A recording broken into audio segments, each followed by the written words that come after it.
आज सुबह उठकर फिर वही बात थी। आजकल लगभग हर दिन सिर्फ यही बात डिस्कस होती है। बस इस बात में इनकी जिंदगी में घर बना लिया है। रवि, मैंने कितनी बार कहा है कि अब हम इस बारे में बात नहीं करेंगे।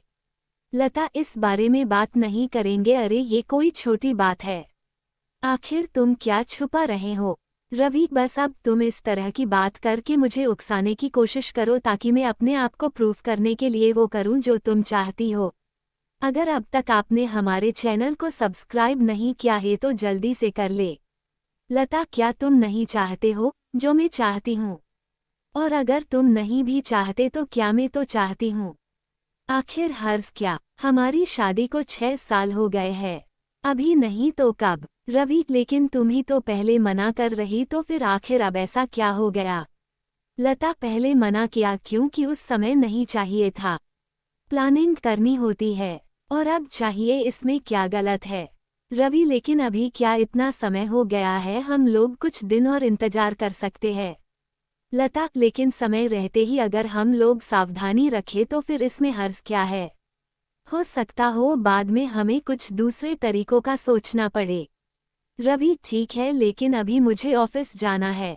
हम लोग इस बारे में बाद में बात करते हैं। रवि और लता की लव मैरिज थी। 3 साल की डेटिंग के बाद दोनों ने शादी कर ली। शादी को 6 साल बाद भी उन दोनों की कोई संतान नहीं थी। शादी की शुरुआती सालों में वह खुद नहीं चाहते थे अपनों के लिए सबसे अच्छे उपहार, लेकिन अब लता को लगने लगा है कि उन दोनों को किसी डॉक्टर को दिखाना चाहिए। उन दोनों इस बात को लेकर डिस्कशन होता रहता है। 2 महीने बाद लता रवि को इस बात के लिए राजी कर ही लेती है। लता, रवि, मैंने बात की है, कोई नई डॉक्टर आई है पास के बड़े अस्पताल में, स्वाति नाम है। मैंने उनका अपॉइंटमेंट ले लिया है। तुम्हें मेरे साथ चलना है होगा? रवि ने हाँ में सर हिला दिया। रवि और लता दोनों अपने अपॉइंटमेंट वाले दिन पहुंच गए अस्पताल। अपने नंबर का वेट कर रहे थे। करीब 3 घंटे के इंतजार के बाद उनका समय आया डॉक्टर से मिलने का। दरवाजे पर जो था उसने उन्हें अंदर आकर बैठने को कहा कि मैडम अभी आ रही है, आप बैठिए। रवि और लता दोनों अंदर आकर बैठ गए। रवि धीरे धीरे फुसफुसाने लगा। रवि, इतना इंतजार तो पहले ही किया है और अभी इंतजार करना बाकी रह गया क्या? लता, हाँ, तो इसे से पता लगा सकते हो कि इनके पास कितने लोग आते हैं। कुछ बात है तभी तो आते होंगे ना। कुछ समय बाद मैडम अंदर आई। एक फाइल थी उनके हाथ में। स्वाति, ओह, आपको इंतजार करना पड़ा। मुझे बस 2 मिनट दीजिए, मैं आपसे बात करती हूँ। Lata, oh okay, no problem. Swati file पढ़ रही है और पढ़कर फोन उठाकर कुछ इंस्ट्रक्शन देकर फोन रख देती है। स्वाति, हाँ बोलिए लता जी। लता, मैडम, मैं लता और यह मेरे हस्बैंड है रवि। स्वाति लता की ओर देखती है और एक नज़र देखने के बाद फिर से वो देखती है। उसके चेहरे के हाव भाव बदल जाते हैं। वो कुछ सेकंड तक रवि को देखती रहती है। स्वाति ने रवि को अभी देखा, लेकिन रवि जब से स्वाति कमरे में आई तब से देख रहा है। रवि स्वाति की आंखों में भी देख नहीं पा रहा था। स्वाति अपने को कैसे भी कंट्रोल करके फिर से अपना सारा ध्यान लता की बातों में लगाने की कोशिश करती है।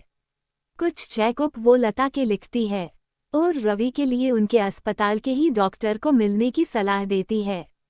उससे मिलने के बाद जैसे रवि की बोलती बंद हो गई। वो नया कुछ बन गया।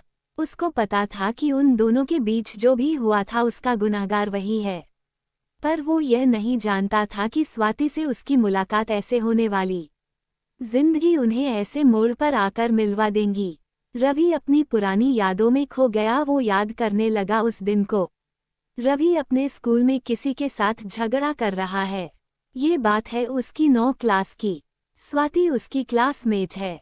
ये झगड़ा स्वाति को कुछ बोलने के लिए हुआ है। बात कुछ बढ़ती देख स्वाति को बीच में आकर रवि को रोकना पड़ा। स्वाति, अरे रवि रुको, बस हो गया, उसने मुझे सुनाया तो मैंने भी उसे सुना दिया।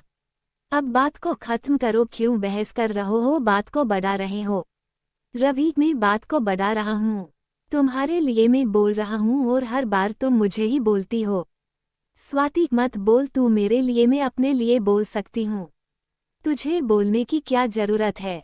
इस बात को लेकर अब रवि और स्वाति में बहस होने लगी और वो दोनों एक दूसरे से बात करना बंद कर देते हैं। लेकिन फिर स्वाति रवि को हर बार को तरह मना लेती है। शुरुआत में रवि थोड़ा भाव खाता है लेकिन फिर वो मान जाता है। रवि और स्वाति दोनों बेस्ट फ्रेंड है। स्कूल के बाद भी दोनों की दोस्ती बनी रहती है। दोनों को एक दूसरे के अलावा किसी की जरूरत नहीं होती। अपनी ही मस्ती में वो मस्त रहते हैं। रवि अपनी पुरानी बातों में खोया हुआ था कि तभी उसे आकर लता हाथ लगाकर होश में लाती है। लता, कहाँ खोए हो? खाना बन गया है, कब से आवाज लगा रही हूँ।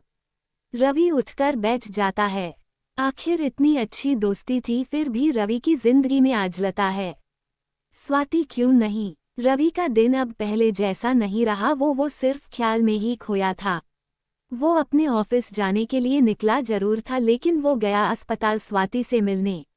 अस्पताल में स्वाति के केबिन के बाहर जाकर उसने अंदर जाने की कोशिश की तो बाहर खड़े शख्स ने उसे रोका और कहा कि सर, आप अंदर नहीं जा सकते अपॉइंटमेंट के बिना।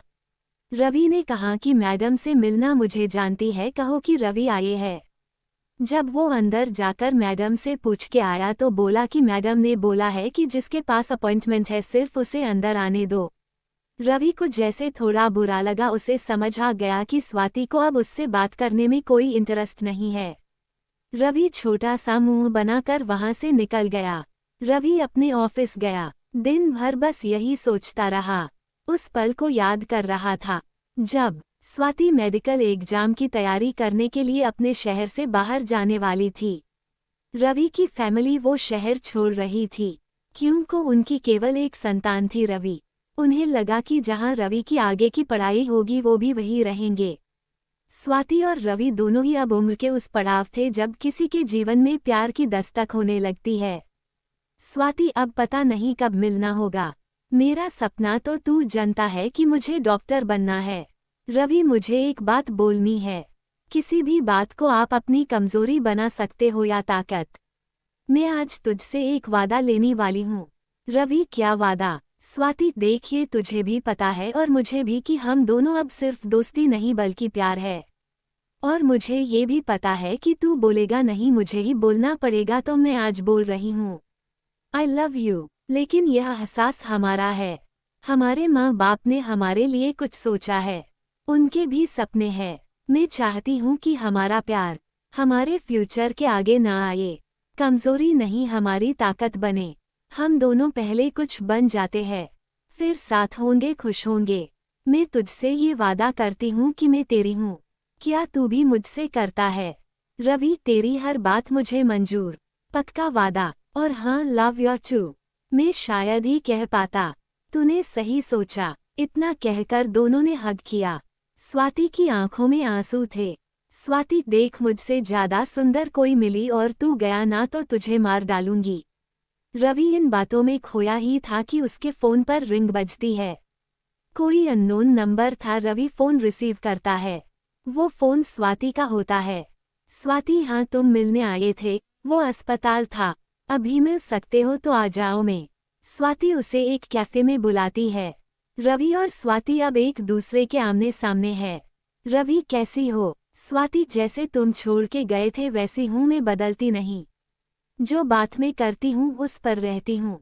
रवि, वो मैं। स्वाति, कुछ कहने या समझाने की जरूरत नहीं है। मैं ही पागल थी, समझा? जैसा मैंने सोच रखा है वैसा तुम भी पक्का मेरे लिए सोच कर रखोगे। तुम्हारे लिए बहुत रोली, लेकिन तुम्हारे उस प्यार ने मुझे ताकत भी दी। मैं आज जो बन गई डॉक्टर। मैंने कई सपने सजा लिए थे कि तुमसे मिलूंगी तो ऐसा करूंगी या बोलूंगी, लेकिन तुम मिले ही नहीं। समझ आया मुझे तुम्हारी पत्नी को देखकर अच्छी सुंदर है। अब मुझे पता चल गया कि तुम क्यों नहीं मिले।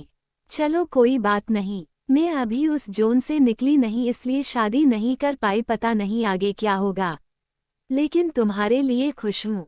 और थोड़े बहुत इलाज की जरूरत है, उसके बाद तुम दोनों को बच्चा भी हो जाएगा। मैंने रिपोर्ट देखी है। रवि कुछ बोल नहीं पाया। स्वाति, चलो कोई बात नहीं, इतने साल बाद मिले, अच्छा लगा। अब हम दोनों के रास्ते अलग है। अब उस बात को लेकर तुम्हें अपना प्रेजेंट खराब नहीं करना चाहिए। रवि, तुम हर बार इतनी समझदारी की बात कैसी कर सकती हो? मेरे कुछ कहने के पहले ही सब बोल देती और समझ जाती हो। स्वाति, मेरे लिए कुछ सोचने की जरूरत नहीं है। डॉक्टर हूँ और हाँ, अगली बार मेरे क्लिनिक में आओ तो अपॉइंटमेंट लेकर आना। अब मैं ऐसे ही नहीं मिल जाती। इतना कहकर स्वाति उठकर जाने लगी। रवि उसको रोकने की कोशिश नहीं करता, उसे पता है कि अब वो नहीं रुकेगी। आपको ये कहानी कैसी लगी हमें कमेंट कर जरूर बताएं। इसी तरह की अच्छी कहानियाँ आप यहाँ पर पढ़ सकते हैं। यहाँ उपस्थित शिक्षाप्रद कहानियाँ आपका मनोरंजन करने के साथ दिशा भी देंगी। तो बने रहिए हमारे साथ और हमारे प्रयास को सफल बनाएं।